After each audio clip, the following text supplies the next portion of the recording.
Assalamualaikum warahmatullahi wabarakatuh. Jumpa lagi di channel Fauzi Gani. Saya Fauzi dan apa kabar semuanya? Semoga dalam kondisi sehat walafiat. Dan bagi yang menjalankan umat muslim yang menjalankan ibadah puasa diberikan kelancaran di puasa hari ini ya.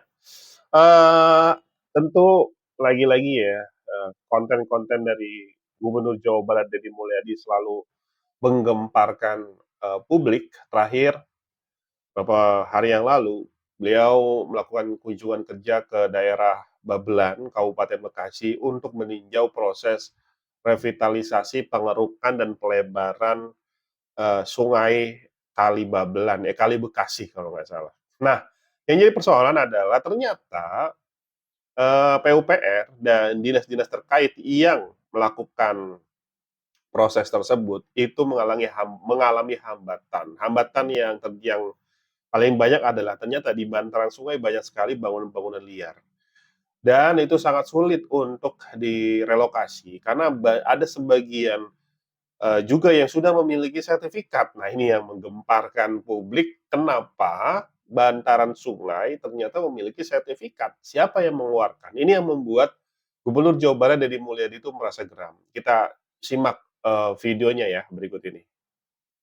Yang tadi kan yang progres yang katanya baru dikerjakan 10%. Terus mentok di mana? Di sertifikat utama ya.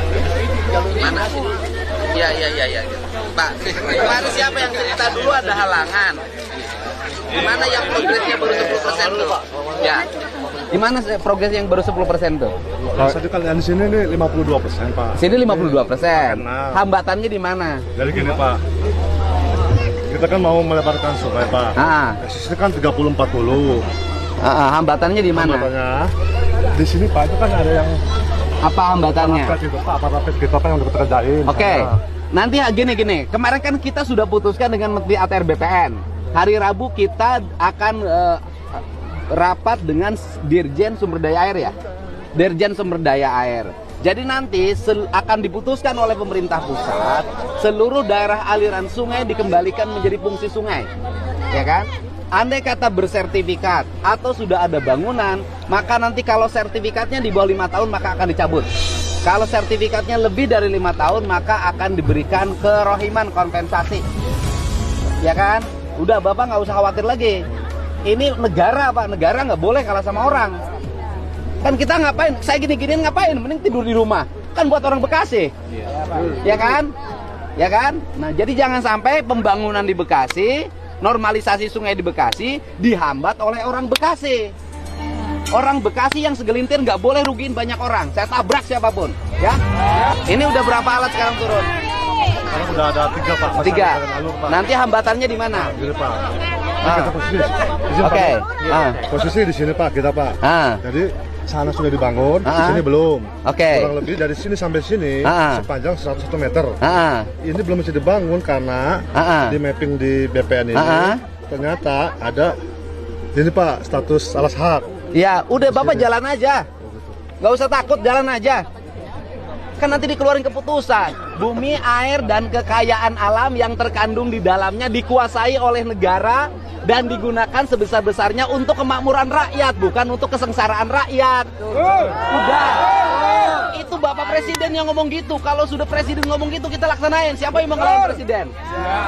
Ya, udah. Nanti hari Rabu kita putusin.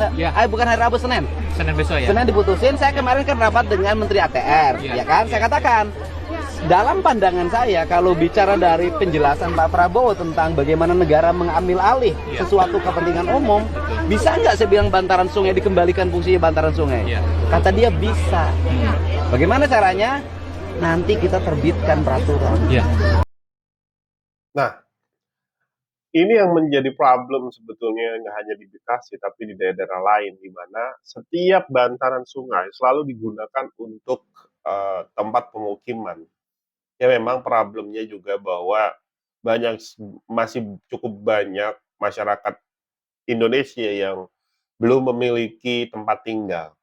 Sehingga jangankan dia harus membeli tanah di lokasi yang memang resmi untuk bisa menempati wilayah bantaran sungai yang bisa kita sering bilang itu adalah tanah perairan ya. itu juga harus beli. Jadi tanah perairan itu dijual belikan. Ada yang jual misalkan 100 meter 30 juta, 200 meter 60 juta, itu banyak. Jadi nggak main asal garap. Mungkin ya awal pertama kali yang menggarap tanah tersebut, awalnya memang diperuntukkan untuk biasanya untuk berkebun gitu ya, nanam nanam singkong, nanam apapun yang bisa ditanam di pinggir sungai itu. Nah, namun lama-kelamaan karena mungkin dia merasa enak, sudah ramai tempatnya, sudah enak ditempatin akhirnya dia membuat gubuk kecil-kecil. Nah, dari gubuk tersebut akhirnya membangun, tempat tinggal. Baik itu yang sifatnya non permanen ataupun yang permanen. Lebih parahnya lagi banyak juga bangunan-bangunan yang, beton dibangun untuk menjadi, kios-kios, kemudian disewakan. Nah, ini yang jadi problem, sehingga akhirnya pada saat pemerintah daerah mau melakukan pengerukan, mau melakukan pelebaran sungai, itu harus menghancurkan terlebih dahulu bangunan-bangunan tersebut. Nah, terkadang yang pemilik-pemilik bangunan ini juga di-backing-i oleh, organisasi-organisasi tertentu, pihak-pihak tertentu yang merasa kuat di daerah tersebut, akhirnya proses revitalisasi dan eee pengerukan lah, baik apapun macamnya itu tidak pernah bisa terselesaikan di daerah, khususnya di Jawa Barat, khususnya di Kabupaten Bekasi ataupun Kota Bekasi. Nah, ini yang menjadi PR ke depan. Nah, Gubernur Jawa Barat Deddy Mulyadi ini sudah betul, dia berkoordinasi langsung ke pusat, meminta, keputusan langsung oleh pusat bahwa bagi siapapun yang tidak punya sertifikat udah pasti akan dihancurkan. Yang memiliki sertifikat yang di bawah 5 tahun akan dihancurkan, tapi di atas 5 tahun akan diganti, dengan kerohiman atau apa seperti itu ya. Nah, ini membuat, proses itu bisa dilakukan. Ini ironi ketika dari hulu di puncak ya, minggu lalu sekelas proyek tempat hiburan rekreasi sebesar 40 miliar pun bisa dihancurkan, tapi ternyata pas kita turun ke hilirnya banyak sekali problem-problem yang juga memang harus diselesaikan. Nah, ini yang menjadi PR berat bagi Gubernur Jawa Barat maupun kepala daerah yang kemarin infonya akan menyelesaikan persoalan ini agar banjir tidak terjadi lagi di wilayah Jawa Barat. Seperti itu, sampai bertemu di video berikutnya. Jangan lupa subscribe channel ini. Assalamualaikum warahmatullahi wabarakatuh.